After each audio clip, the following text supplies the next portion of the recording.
Hello everyone, कैसे हैं आप लोग। उम्मीद है आप लोग बहुत अच्छे होंगे और आप लोग की पढ़ाई शानदार तरीके से चल रही होगी। तो यूपी बोर्ड का एग्ज़ाम आपके पास है और 24 फरवरी 2025 से आपका बोर्ड का एग्ज़ाम शुरू हो जाएगा। 10th क्लास और 12th क्लास का जो पेपर होता है वो कई सेटों में बनता है और जिसमें से कुछ टॉपिक हम आज आपको समझाएंगे कि किस किस चैप्टर को और कहाँ कहाँ से हमको पढ़ना चाहिए कि हमें बोर्ड में बहुत आसानी से क्वेश्चन को सॉल्व कर सके। तो समय आपका व्यर्थ नहीं करेंगे, लेकिन ये ध्यान रखना है कि जो मैं आपको पॉइंट बताऊंगा यहाँ से आपको पासिंग मार्क मिल जाएंगे। लेकिन अगर आपको और अच्छे अंक ग्रेड करने हैं तो उस पूरे टॉपिक को आपको पढ़ना होगा। तो हम लोग बात ये करते हैं कि कहाँ से कौन सा प्रश्न आता है और कौन सा प्रश्न आपके पेपर में रखा है, क्या पढ़ लेना चाहिए क्या नहीं पढ़ना चाहिए, वो भी हम लोग आपसे चर्चा करने वाले हैं। तो फिर मैं वीडियो आप पॉज करके या फिर वीडियो आपको स्लो लगती है तो आप उसका स्पीड बढ़ा कर दे सकते हैं, लेकिन अगर आप इसी स्पीड में वीडियो को देखेंगे तो आपको समझ में ज़्यादा आएगा। तो हम आपका समय व्यर्थ नहीं करते हैं और बात करते हैं कि 24 फरवरी 2025 को जो हिंदी का आपका पहला पेपर है वो कौन सा क्वेश्चन कहाँ से आएगा, क्या क्या हमें पढ़ लेना चाहिए। तो आज हम लोग बात करते हैं हिंदी क्लास 10th। ठीक है, तो हिंदी क्लास 10th में कौन सा क्वेश्चन आएगा। सबसे पहले बात करते हैं जो आपके एग्जाम में 100% आता है। पहले पॉइंट आपको याद रख लेना है। पहले पॉइंट आपका जो होगा ये ध्यान रखना है आपको, जीवन परिचय। ठीक है, जीवन परिचय आपको तैयार कर लेना है। जीवन परिचय किस तरह से तैयार करना है, पहला आपको तैयार कर लेना है आचार्य रामचंद्र शुक्ल जी का, रामचंद्र शुक्ल। ठीक, दूसरा जो आपको तैयार करना है, जीवन परिचय तैयार कर लेना है जयशंकर प्रसाद। और तीसरा आपको तैयार कर लेना है राजेंद्र प्रसाद। ठीक है, तो ये आपके हो जाएंगे जो आपका गद्य होता है और दूसरा जो आपका जीवन परिचय होगा वो पद्य का होगा।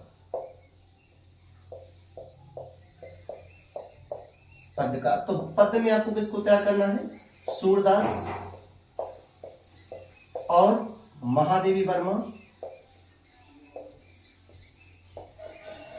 और साथ में तुलसीदास। तो ये जीवन परिचय आपको तैयार कर लेना है। इन तीन गद्य का और 3 पद्य का जो महापुरुष हैं या कह सकते हैं जो हिंदी के बहुत ही प्रख्यात प्रसिद्ध नाटककार, कवि, कहानीकार, उपन्यासकार हैं, आप इन 6 लोगों का अगर आप जीवन परिचय तैयार कर लेते हैं तो 100% यहां से फंसने के चांस होते हैं। ठीक, दूसरी चीज आपको क्या करना है, दूसरी चीज तैयार कर लेने हैं संस्कृत में श्लोक। भाई साहब, संस्कृत में जो श्लोक होता है ना ये हर साल पूछता है। ठीक है, तो 4 लाइन आपको तैयार कर लेना है। आपको संस्कृत में वही श्लोक लिखना होता है जो आपके पेपर में ना आया हो, दूसरा श्लोक। इसलिए हम आपको कह रहे हैं 4 लाइन का। अगर 2 लाइन आ गया तो 2 लाइन आप जो बचा हुआ है उसको लिख सकते हैं। तो 4 लाइन का संस्कृत में श्लोक याद करेंगे। यदि 2 लाइन आपके पेपर में आ जाता है, जो पेपर में आया होता है उसी को नहीं लिखते हैं, दूसरा लिखते हैं। ठीक है, तीसरी चीज आपको तैयार कर लेने हैं, इसमें जो खंड काव्य होता है, खंड काव्य में ध्यान रखना है कि आप जिस जिले से देख रहे होंगे उन जिलों का अलग अलग जो होता है खंड काव्य होता है। जैसे कि अगर मैं बात करूं तो जय सुभाष खंड काव्य होता है। ठीक है, तो उसमें क्या होता है, जय सुभाष खंड काव्य में जो नेताजी सुभाष चंद्र बोस होते हैं उनके बारे में लिखा जाता है। तो ये अयोध्या के और भी आसपास का जो क्षेत्र होता है वहां पे लगता है। तो खंड काव्य में जो नायक होता है, नायक का चरित्र चित्रण आप तैयार कर लेना। चरित्र चित्रण ये बहुत इंपॉर्टेंट है। हर एक परीक्षा में जो मैं आपको क्वेश्चन बता रहा हूं हर साल आता है। ये बहुत हॉट टॉपिक है जो प्रतिवर्ष प्रति पेपर में पूछते हैं। तो उसमें आपको ये नहीं सोचना है कि हाँ ये नहीं आएगा, तो आपको ध्यान रखना है। ठीक है, ये हो गया। और चौथा आपका क्या हो गया, निबंध। ठीक है, निबंध आपको तैयार कर लेना है। निबंध किस पर तैयार करना है, तो मैं आपको थोड़ा सा हिंट दे देता हूं। जैसे आज का समय पर्यावरण प्रदूषण है, पर्यावरण प्रदूषण, और एक ये होगा दूसरा जनसंख्या वृद्धि में जो कारण और निवारण होता है, कारण निवारण। ठीक है, जनसंख्या वृद्धि में जो कारण निवारण होता है ये बहुत ही आज के समय में बड़ी समस्या है। पर्यावरण प्रदूषण बड़ी समस्या है। तो एग्जामिनर अक्सर इस पर निबंध आपसे लिखवाता है। तो आपको ये दोनों अगर प्रदूषण जनसंख्या वृद्धि का निबंध तैयार कर लेते हैं तो कोई दिक्कत नहीं है, बहुत ही आसान तरीके से लिखेंगे, अच्छे अंक आप पा सकते हैं। पांचवी चीज जो है, आपको जो प्रार्थना पत्र लिखना होता है, आप में प्रार्थना पत्र आने लगा है, तो प्रार्थना पत्र किस प्रकार से लिखा जाएगा, कोई उसमें जो आप प्रीवियस में जो क्वेश्चंस आए हुए हैं उसको जरा देख लेंगे कि हाँ 2023-24 में जो आया हुआ है, 23-24 में आया हुआ है, उसको तैयार कर लेने के और उसी से रिलेटेड करके भी आप लिख सकते हैं। जब आपको तैयार रहेगा तो उसको लिख लेंगे, मैं आपको लिखने का तरीका भी बताने का प्रयास करूंगा, ठीक है। तो हिंदी में ये इतनी सारी चीजें जो है वो आपकी परीक्षा में 100% आना तय होता है। अब बात करते हैं कुछ और चीजों पर, जैसे कि संस्कृत में, भाई साहब संस्कृत में भी आता है, संस्कृत में आपको ध्यान रखना है। मैं आपको हिंट दे सकता हूं कि आप इस चैप्टर को अच्छे से पढ़ लेंगे और वो आपके पेपर में आने की संभावना बहुत ज्यादा रहती है, तो ज्यादा आपको परेशान नहीं होना है। जैसे कि अगर मैं बात करता हूं संस्कृत में, तो संस्कृत में आपको क्या करना है, 2 पार्ट तैयार कर लेना है, वाराणसी, ठीक है, और भारतीय संस्कृति, भारतीय संस्कृति, ठीक है, ये 2 चैप्टर है ना। एक और है देशभक्त चंद्रशेखर आजाद, देशभक्त चंद्रशेखर आजाद, ठीक है। तो ये 3 चैप्टर ऐसे हैं जो संस्कृत में प्रतिवर्ष रिपीट होते रहते हैं। तो इन 3 चैप्टरों का क्या करना है आपको, जो इसका जो है अनुवाद होता है, तो ठीक है, तो संस्कृत में जो अनुवाद करने के लिए आता है आप उसको पढ़ लेंगे खूब अच्छे से, पक्का 100% यहां से आपको फंसने के चांस होते हैं, ठीक है। अगला चीज जो है गद्य का गद्यांश, है ना।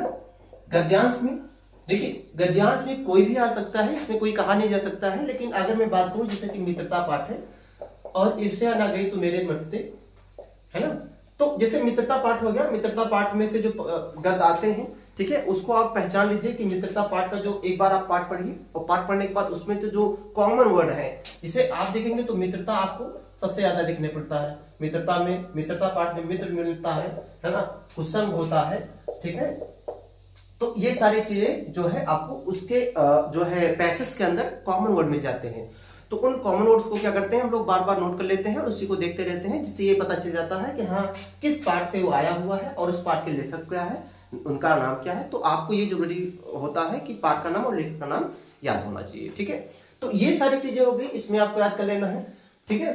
पद्यांश में अगर मैं बात करूं तो पद्यांश में बहुत ज्यादा चीजें नहीं होती हैं, लेकिन फिर भी अगर कहा जाए तो पद और जो है चीटी, पद चीटी आपको तैयार कर लेना चाहिए। और एक है वन पथ पर, वन पथ पर, ठीक है। जहां तक मेरा अनुमान है कि यहाँ से कोई ना कोई एक पॉइंट आपसे फंसे जाते हैं, ठीक है। एक चीज और देख लेना है, वर्षा सुंदरी मेरे ख्याल से आपके पाठ में है, तो वर्षा है जो है वो सुंदरी करके, ठीक है, जहां तक मुझे लग रहा है, लेकिन कोई कह नहीं सकते इसको, लेकिन आप इसको जो है तीनों आप अच्छे से याद कर सकते हैं और पढ़ सकते हैं। इसकी व्याख्या को देख लीजिएगा, व्याख्या और उस पर किस प्रकार प्रश्न आते हैं उसको आपको देख लेना है, ठीक है।